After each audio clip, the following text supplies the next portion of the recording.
وہاں تو 2 گھنٹے 1 گھنٹے میں 2 پارے پڑھے جاتے ہیں. کیا خاک پڑا جاتا ہے. وہ قرآن کے ساتھ توہین کی جاتی ہے, وہ قرآن کے ساتھ ناانصافی کی جاتی ہے. ان ظالم حافظوں کو, ان ظالم عالموں کو جب کل رب عدالت میں کھڑا کرے گا اور ان سے پوچھے گا کہ میں نے تم کو اپنی نعمت دی تھی اور تم نے اس کے ساتھ یہ سلوک کیا, تم نے اس کی توہین کی, تم نے اس قرآن کا مذاق اڑایا تھا. فرش التراب يضمني وهو غطاء. Subscribe now and press the bell icon. Never miss an update.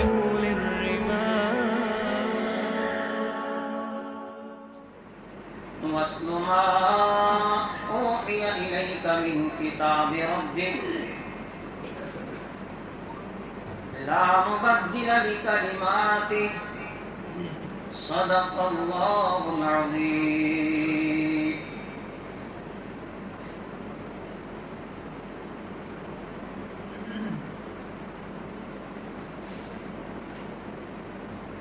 برادران اسلام,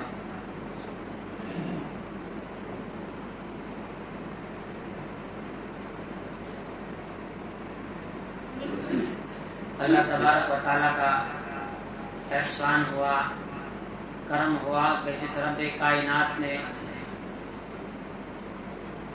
رمضان مبارک کے اس دوسرے جمعہ میں ہم سب کو جمع فرمایا. دعا فرمائے کہ اللہ تبارک و تعالیٰ ہمارا آنا قبول فرمائے. اللہ رب العالمین اس مبارک مہینے کو ہمارے لیے نجات کا ذریعہ بنائے, ہمارے لیے مغفرت اور بخشش کا ذریعہ بنائے. قرآن پاک میں سورہ کہف کی آیات کی تفسیر آپ چند ہفتوں سے سماعت فرما رہے ہیں, جس میں پروردگار نے اپنے بندوں کو اپنے ایمان کی حفاظت کے لیے کچھ اصول بتائے, کچھ ضابطے بتائے, کچھ قانون بتائے کہ جب ایک آدمی کو فتنوں کے دور کا سامنا کرنا پڑے تو وہ آدمی فتنوں کے اس دور میں اپنے ایمان کی حفاظت کیسے کرے, وہ اس سورہ کہف کے اندر بتائی گئی. گزشتہ جمعات میں اصحاب کہف کے حوالے سے چند باتیں سنی کہ اصحاب کہف تھے کون اور انہوں نے کیسے اپنے ایمان کی حفاظت کی, اور جب اللہ تبارک و تعالی سے دعا کی تو اللہ کی مدد کیسے ان کے ساتھ آئی, اور پھر اللہ نے جو ان سے وعدہ کیا تھا اجر حسن کا کہ بہترین اجر تم کو عطا کیا جائے گا, وہ اجر کس کس صورت میں اللہ نے انہیں عطا کیا. گزشتہ جمعہ آیت آپ کے سامنے آئی تھی, وَرَبَطْنَا عَلَىٰ قُلُوبِهِمْ إِذْ قَامُوا فَقَالُوا رَبُّنَا رَبُّ السَّمَاوَاتِ وَالْأَرْضِ لَن نَّدْعُوَ مِن دُونِهِ إِلَٰهًا لَّقَدْ قُلْنَا إِذًا شَطَطًا. ہم نے ان کے دلوں کو مضبوط کیا, اور جب بادشاہ کے سامنے کھڑے ہوئے اور جب انہوں نے یہ صدا لگائی, جب انہوں نے اپنے ایمان کا اعلان کیا کہ ہم اللہ پر ایمان لائے ہیں, اور پھر یہ کس طرح ڈٹ گئے, اللہ کہتا ان کے دلوں کو مضبوط ہم نے کیا. اور اس کے بعد جب غار میں جانے کا فیصلہ کیا, غار میں چلے گئے. قرآن میں پروردگار نے اپنے انعام کو بیان کیا, وَتَرَى الشَّمْسَ إِذَا طَلَعَتْ تَزَاوَرُ عَنْ كَهْفِهِمْ ذَاتَ الْيَمِينِ وَإِذَا غَرَبَتْ تَقْرِضُهُمْ ذَاتَ الشِّمَالِ وَهُمْ فِي فَجْوَةٍ مِّنْهُ ذَلِكَ مِنْ آيَاتِ اللَّهِ مَن يَهْدِ اللَّهُ فَهُوَ الْمُهْتَدِ وَمَن يُضْلِلْ فَلَن تَجِدَ لَهُ وَلِيًّا مُرْشِدًا. اللہ کہہ رہا وَتَرَى الشَّمْسَ إِذَا طَلَعَتْ, آپ سورج کو دیکھیں گے جب سورج طلوع ہوتا ہے. وَتَرَى الشَّمْسَ إِذَا طَلَعَتْ تَزَاوَرُ عَنْ كافهم ذات اليمين. سورج اس غار کے منہ کے سامنے نہیں آتا ہے بلکہ تیزی کے ساتھ اس غار کے منہ سے کھسک جاتا ہے تاکہ ان لوگوں کی نیند میں ان کے آرام میں کسی طرح کا کوئی خلل نہ آئے. سورج جب نکل رہا ہے تو اس کا جو رخ تھا غار کا وہ مشرقی سمت میں تھا. جب سورج نکلتا تھا تو سورج کی شعاعیں بالکل سامنے تھی. اگر ایک آدمی آرام کر رہا ہو اور پھر سورج کی شعاعیں اس پر پڑ جائیں وہ آدمی اس کے آرام میں خلل آئے گا, اس کو سورج کی تپش سے تکلیف پہنچ سکتی ہے. لیکن جو ہی سورج نکلتا ہے اور چند لمحوں میں بالکل وہ غار کے منہ سے ہٹ جاتا ہے. اور آخر میں فرمایا وَإِذَا غَرَبَتْ تَقْرِضُهُمْ ذَاتَ الشِّمَالِ وَهُمْ فِي فَجْوَةٍ مِّنْ. جب سورج غروب ہونے لگتا ہے تب ان کے اوپر سورج کی شعاعیں نہیں آتی ہیں بلکہ بائیں جانب سورج کھسک جاتا ہے. اللہ کہہ رہا ہے یہ میری نشانیاں ہیں. جس وقت وہ غار میں تھے اللہ نے کس طرح حفاظت کی. وَتَحْسَبُهُمْ أَيْقَاظًا وَهُمْ رُقُودٌ. فرمایا اگر آپ ان غار والوں کو دیکھتے جب اس غار کے اندر آرام کر رہے تھے, دیکھنے والا یہ سوچتا کہ یہ جاگے ہوئے ہیں. وَهُمْ رُقُودٌ, حالانکہ وہ سوئے ہوئے تھے. وَنُقَلِّبُهُمْ ذَاتَ الْيَمِينِ وَذَاتَ الشِّمَالِ. اللہ کہہ رہا ہے ہم ان کی کروٹیں بدل رہے تھے, دائیں اور بائیں کروٹ پر ہم ان کو بدل رہے تھے. وہ خود کروٹیں نہیں بدل رہے تھے بلکہ ہم نے ان کے لیے انتظام کیا. اللہ نے فرشتوں کو مقرر کیا جو ان کی کروٹیں بدلتے رہے.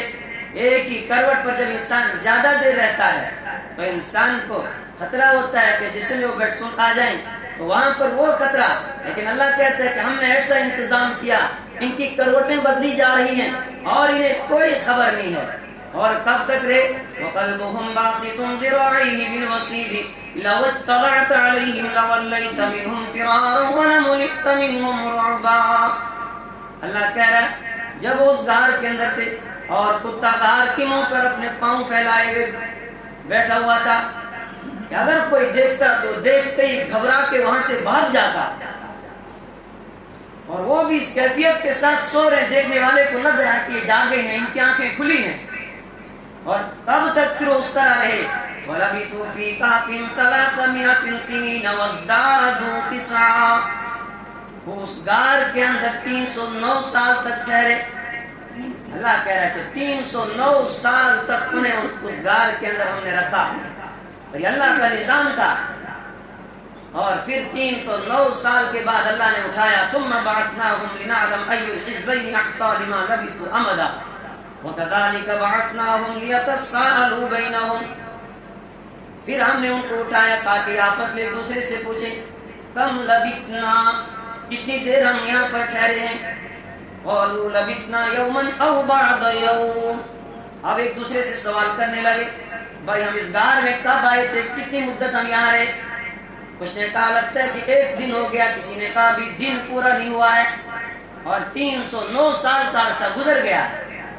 اللہ کہہ رہا ہے کہ یہ ہمارا نظام ہے کہ جب کوئی آدمی قدم اٹھاتا ہے جس کو یہ فکر ہوتی ہے کہ میں اپنے ایمان کی حفاظت کروں اور پھر وہ آگے نکلتا ہے اپنے ایمان کی حفاظت کے لیے, اللہ کہتے ہیں یوں پھر اس کے ساتھ اللہ کی مدد آتی ہے. یہ تو ان کا واقعہ بیان کرنے کے بعد اس کے بعد نتیجہ نکالا کہ اب آدمی نے ایمان کی حفاظت کرنی ہے تو انسان ایمان کی حفاظت کرے کیسے. پروردگار نے فرمایا کہ جب انسان دجالی نظام میں آئے گا اور ہر طرف دجالی دور ہوگا, فتنے رونما ہوں گے اور انسان ڈپریشن کا شکار ہو جائے گا, انسان کو ذہنی تناؤ ہوگا, انسان ذہنی الجھنوں کے اندر پھنس جائے گا. اس ذہنی الجھن سے نکلنے کے لیے, اس ذہنی تناؤ کو ختم کرنے کے لیے انسان کو کوئی نسخہ چاہیے, انسان کو کوئی فارمولا چاہیے جس سے انسان اس ذہنی تناؤ سے اور اس ذہنی الجھن سے اور اس پریشانی اس ٹینشن سے باہر نکل آئے.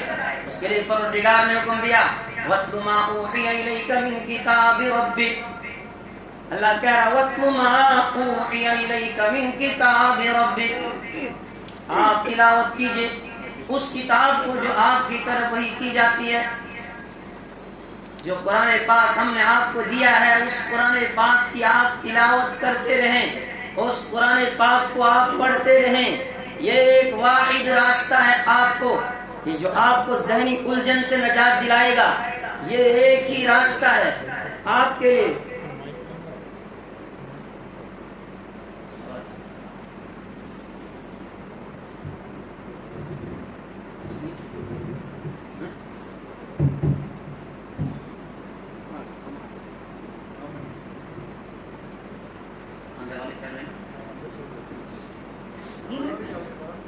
تو ذہنی الجھن اور ذہنی تناؤ سے بچنے کے لیے انسان کے پاس ایک ہی حل بتایا گیا، انسان کو ایک ہی راستہ بتایا گیا کہ وہ قرآن کے ساتھ جڑ جائے، وہ اپنا تعلق قرآن کے ساتھ مضبوط کر لے۔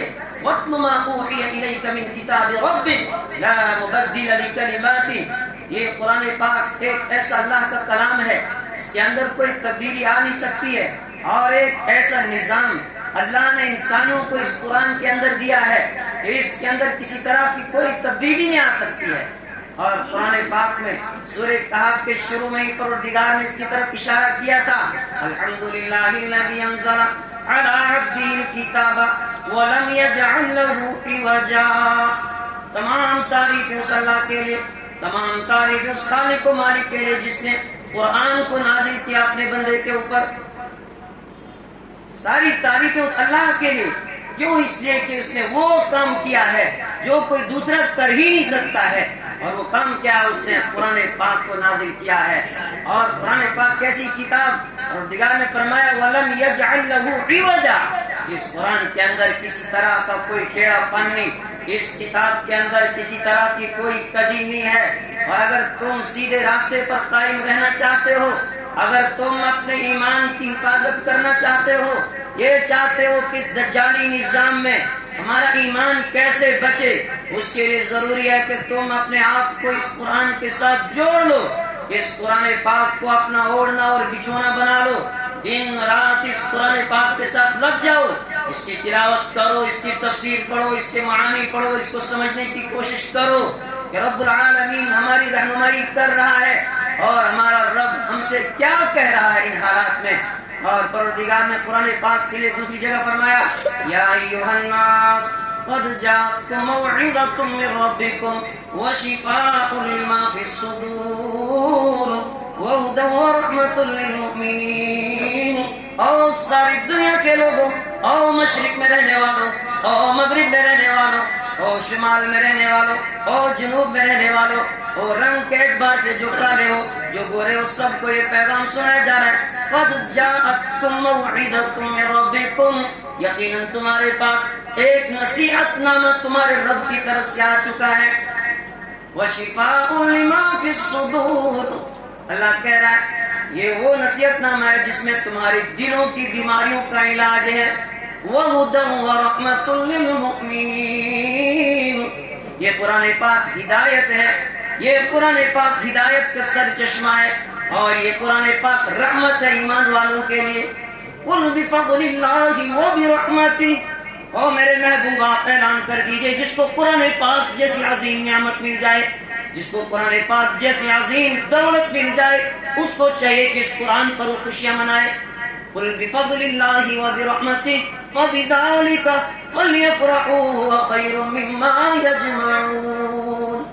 اللہ کہہ رہا ہے یہ قرآن ہر ایک کو پھر نہیں ملتا، یہ اسے ملتا ہے جس کے اندر طلب ہو، جس کے اندر تڑپ ہو، جس کے اندر شوق ہو، اس کو اس قرآن کا پڑھنا نصیب ہوتا ہے، اس کو اس قرآن کا سمجھنا نصیب ہوتا ہے، اور یہ اللہ کے فضل سے ملتا ہے۔ وَلَقَدْ آتَيْنَاكَ سَبْعًا مِّنَ الْمَثَانِي وَالْقُرْآنَ الْعَظِيمَ۔ او میرے محبوب، ہم نے آپ کو 7 بار بار پڑھی جانے والی آیتیں یعنی سورہ فاتحہ عطا کی ہے، وَالْقُرْآنَ الْعَظِيمَ، اور قرآن پاک جیسی مقدس کتاب ہم نے آپ کو عطا کی ہے۔ لا تمدن عینیک الی ما متعنا به ازواجا منهم زہرة الحیاۃ الدنیا لنفتنهم فیہ۔ اور میرے محبوب، ہم نے آپ کو قرآن دیا، اس سے عظیم کوئی چیز ہمارے پاس نہیں، اس سے بڑھ کر کوئی نعمت ہوتی وہ بھی ہم آپ کو دیتے، سب سے عظیم نعمت ہم نے آپ کو دی ہے۔ وما كنت ترجو ان يلقى اليك هذا الكتاب، اور میرے محبوب آپ کو بھی یہ امید نہیں تھی کہ قرآن پاک جیسی عظیم اور مقدس کتاب آپ کو ملے گی. ہم نے آپ پر کرم کیا, ہم نے آپ کو قرآن عظیم جیسی مقدس کتاب عطا کی ہے. اللہ کہتا ہے جس کو مل جائے یہ کتاب, جس کو مل جائے اس کا پڑھنا, جس کو نصیب ہو اس کا سمجھنا, فَلْيَفْرَحُوا, اس کو چاہیے کہ وہ خوشیاں منائے.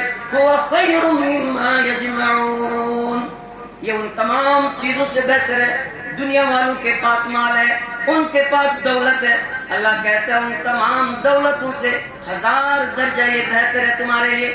اب آپ دنیا والوں کی دولت کی طرف, ان کے مکانوں کی طرف, ان کی ریل پیر کی طرف للچائی نگاہ سے کبھی مت دیکھنا کہ ان کو اللہ نے دولت دی ہے. فرمایا وہ فانی چیز, آپ کو ہم نے وہ چیز عطا کی ہے کہ جس کا کوئی مقابلہ ہی نہیں ہے. ان ھذا القرآن یہدی للتی ہی اقوم, یہ وہ کتاب ہے جو انسانوں کو راہ راست کی طرف لے جاتی ہے. یہ وہ کتاب ہے جو انسانوں کا تعلق اس کے رب کے ساتھ جوڑتی ہے. یہ وہ کتاب ہے جو انسانوں کو ضلالت سے نکالتی ہے, جو انسانوں کو ایمان کی روشنی میں لے آتی ہے. یہ وہ کتاب ہے جو شرک اور کفر کے اندھیروں سے نکال کر ایمان اور سنت کی روشنی انسان کو عطا کرتی ہے. آگے کہ اگر آپ نے اپنے ایمان کی حفاظت کرنی ہے, اپنے ایمان کو بچانا ہے, تو اس کے لیے ضروری ہے کہ آپ پھر قرآن کے ساتھ اپنا تعلق مضبوط کریں, قرآن کو اپنا اوڑھنا بنائیں, اپنا بچھونا بنائیں. میرے ایمانی بھائیوں, ہر انسان ذرا اپنے آپ کا جائزہ لے کہ میں نے کتنا قرآن پڑھا ہے اور میں قرآن کو کتنا سمجھتا ہوں. قرآن اللہ کہہ رہا ہے کہ اتنی بڑی نعمت ہے, اتنی بڑی دولت ہے, تو ہم نے اس دولت کو کتنا حاصل کیا ہے اور ہم کتنی کوشش کر رہے ہیں اس کو سیکھنے کی. آج آدمی یہ کہتا ہے کہ اب مجھ سے سیکھا نہیں جاتا ہے, اب زبان نہیں چلتی ہے. میرے ایمانی بھائیوں, بڑھاپے میں ہم نے ڈرائیوری سیکھ لی, بڑھاپے میں ہم نے باقی سارے کام سیکھ لیے, اور یہ کون سی بات ہے کہنے کی کہ قرآن ہم سیکھ نہیں سکتے ہیں. جس کے اندر تڑپ ہو, جس کے اندر طلب ہو, یہ قرآن ذہانت کی بنیاد پر نہیں ملتا, یہ انسان کو شوق اور طلب کی بنیاد پر انسان کو ملتا ہے. اور اس قرآن پاک کا جو ہے تعلق اور اس کی نسبت اس مبارک مہینے کے ساتھ ایک خاص ہے. قرآن میں پروردگار نے فرمایا شہر رمضان الذی انزل فیہ القرآن ھدی للناس وبینات من الھدی والفرقان. رمضان کا مہینہ کون سا مہینہ؟ وہ مہینہ انزل فیہ القرآن, جس میں ہم نے قرآن پاک کو نازل کیا ہے. اس مبارک مہینے میں اللہ نے قرآن کو اتارا ہے. یہ مہینہ قرآن کا مہینہ ہے. اس مہینے میں تو ایمان والے کو چاہیے تھا کہ وہ قرآن پاک بند ہی نہ کرے, اس کے 24 گھنٹے قرآن پاک کے ساتھ گزریں, وہ قرآن پاک پڑھے, وہ قرآن پاک سنے, وہ قرآن پاک کو سمجھے. لیکن آئے ہماری بدقسمتی, اس مبارک مہینے میں بھی ہم نہ اس قرآن کو پڑھنے کے لیے تیار, نہ اس قرآن پاک کو سننے کے لیے تیار, نہ اس قرآن پاک کو سمجھنے کے لیے تیار. میرے ایمانی بھائیوں, جب اس دنیا سے جائیں گے رب کی عدالت لگے گی اور رب پوچھے گا میں نے تم کو ایک تحفہ دیا تھا, ایک نعمت دی تھی, اس نعمت کی تم نے کتنی قدر کی. اور وہی رب کی عدالت لگی ہوگی, اور وہاں پر رحمت دو عالم صلی اللہ علیہ وسلم اللہ کی عدالت میں اپنی اس امت کے خلاف ایک مقدمہ دائر کریں گے. وہ مقدمہ کیا ہوگا؟ وہ مقدمہ یہ نہیں کہ ان لوگوں نے مجھ پر پتھر برسائے, ان لوگوں نے میرے چہرے پر تھوکا, ان لوگوں نے مجھے گالیاں دی, ان لوگوں نے مجھے ساحر کہا, ان لوگوں نے مجھے کاہن کہا, میری راہ میں کانٹے بچھائے. نہ, یہ ساری شکایتیں نہیں ہوں گی, یہ مقدمہ نہیں ہوگا.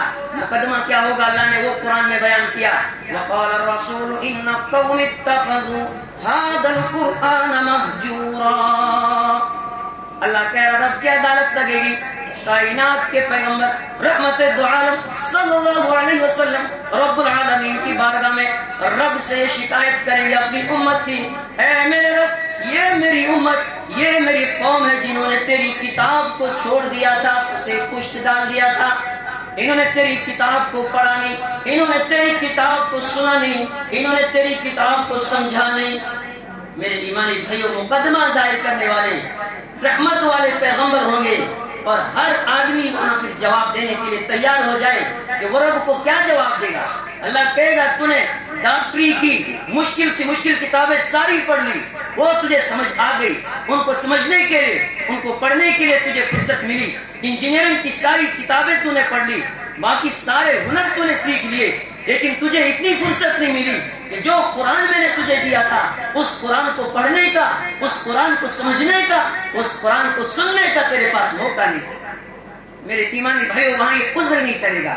رحمت دو عالم صلی اللہ علیہ وسلم نے فرمایا ان اللہ یرفع بهذا الكتاب اقواما ويضع به آخرین, کہ اللہ تبارک و تعالیٰ اس کتاب کے ذریعے سے کچھ لوگوں کو عروج عطا کرتا ہے اور کچھ لوگوں کو زوال عطا کرتا ہے.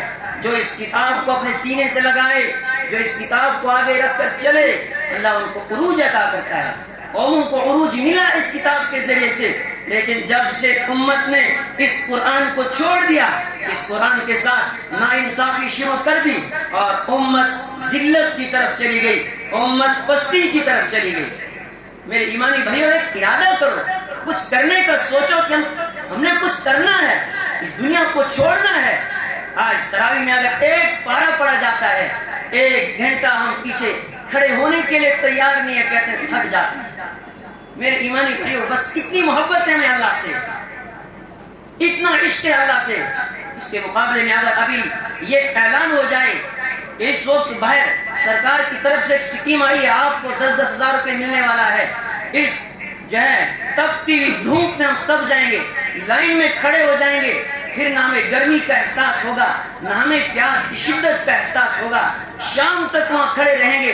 کیوں؟ اس لیے کہ دنیا کا حقیر مال و متاع وہاں پر ملنے والا ہے, اور اصل چیز جو یہاں ملنے والی تھی, پھر ہم تلاش کرتے ہیں کہ وہ مسجد تلاش کرو جہاں سب سے پہلے تراویح ہوتی ہے, پھر ہم وہاں بھاگتے ہیں.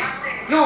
وہاں تو 1 گھنٹے میں 2 پارے پڑے جاتے ہیں, یا بھاگ پڑا جاتا ہے, وہ قرآن کے ساتھ توہین کی جاتی ہے, وہ قرآن کے ساتھ ناانصافی کی جاتی ہے.